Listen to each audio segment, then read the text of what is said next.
হয়নি হয়ে গেছে একবারে মুখে ঢুকাইতে হবে অর্ধেক অর্ধেক করলে হবে না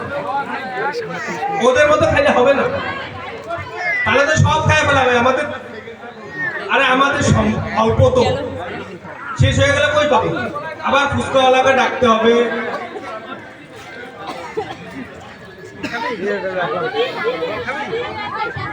প্রাইজের জন্য কেউ জীবনকে ঝুঁকি দিও না মুখ থেকে পড়লে হবে না মুখ থেকে পড়লে হবে না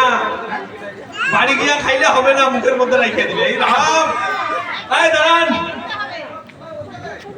10টা ফুচকা খাইয়া ফেলাইছে রে কি কাণ্ড ভাই সারাদিন ধরে সারাদিন ধরে না খাইয়া আছে আস্তে আস্তে আরো বসেন না আরো দিব এই ফুচকা দাও এখানে ফুচকা দাও আর খাবো না চুপ শেষ